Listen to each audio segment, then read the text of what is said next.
श्री स्वामी समर्थ। तुम्हा सर्वांचं माझ्या यूट्यूब चॅनलवरती अगदी मनापासून स्वागत करते। तुमच्या मनातील सर्व काही चांगल्या इच्छा स्वामी महाराज नक्की पूर्ण करो हीच स्वामी चरणी प्रार्थना करते आणि आजच्या व्हिडिओला सुरुवात करते। आजचा व्हिडिओ खूप महत्त्वाचा आहे। आजच्या व्हिडिओमध्ये आपण बघणार आहोत पांढरीची काठी जी आहे ती कशा प्रकारे असते, ती आपण जर घातली म्हणजे आपल्या गळ्यामध्ये घातली किंवा हातामध्ये बांधली तर नक्की काय प्रभाव पडतो त्याचा।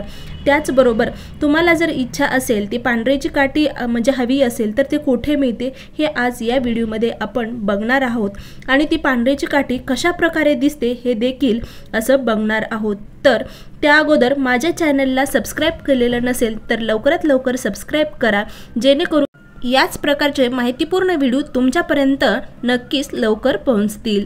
चला तर मग व्हिडिओला सुरुवात करू। तर त्या अगोदर बघूया की पांढऱ्याची काठी म्हणजे नेमकं काय आहे। पांढऱ्याची काठी ही अशी एक दुर्मिळ वनस्पती आहे जी की अत्यंत प्रभावीशील असून ती आपल्यासाठी आपल्या संरक्षणासाठी खूप महत्त्वाची आहे। पण ही पांढऱ्याची काठी कशी असते, कशा प्रकारे दिसते हे बघूया। तर बघू शकतात या प्रकारे असते पांढऱ्याची काठी। अत्यंत लाकडाच्या स्वरूपामध्ये असते, पण ते जर आता लाकडाच्या स्वरूपामध्ये म्हणजे त्याचा आकार जर उभा किंवा गोल असेल तर आपण त्याला दोऱ्यामध्ये बांधून असं गळ्यामध्ये घालू शकतो। पण ते जर उभ्या प्रकारे असेल तर आपल्याला ती सतत आपल्याजवळ ठेवण्यासाठी आपण कशा प्रकारे म्हणजे पर्समध्ये वगैरे ठेवू शकत नाही। त्यामुळं असे जर गोल टाईप म्हणजे मण्या टाईप जर तुम्हाला पाहिजे असेल किंवा असे म्हणजे उदबत्तीची काठी जशा प्रकारे असते उभी तशी सुद्धा ही पांढरीची काठी असते। पण तुम्ही जर ही गोल प्रकारची घेतली त्याला एक छोटंसं होल असतं जे की त्या होलमधून आपल्याला असा दोरा घालायचा असतो आणि गळ्यामध्ये बांधू शकतात किंवा तुम्ही हातामध्ये सुद्धा बांधू शकतात।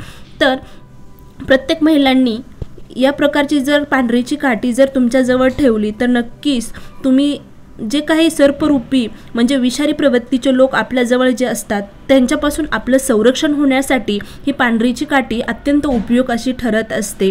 म्हणजेच ह्या पांढरीची काठी जी आहे ती आपल्याला शत्रू असतात जे आपले वाईट विचार करत असतात सतत त्यांच्यापासून देखील आपलं संरक्षण करत असते। तर ही काठी तुम्हाला तुमच्याजवळ जर आता घर आसपास जर श्री स्वामी समर्थ महाराजांचं केंद्र असेल तर तिथे त्या केंद्रामध्ये नक्कीच तुम्हाला पांढरीची काठी म्हणलं की तुम्हाला ती काठी मिळून जाईल।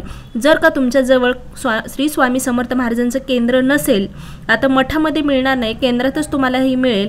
जर तुमच्याजवळ केंद्र नसेल तर तुम्ही ऑनलाईन सुद्धा मागवू शकतात ही पांढरीची काठी। अत्यंत प्रभावी आणि आपलं संरक्षण करण्यासाठी नक्कीच तुम्ही ही पांढरीची काठी घ्या आणि तुम्ही गळ्यामध्ये किंवा हातामध्ये सुद्धा बांधू शकतात। आपल्या लहान मुलांच्या पण गळ्यामध्ये बांधू शकतात, त्यांचंही संरक्षण होते।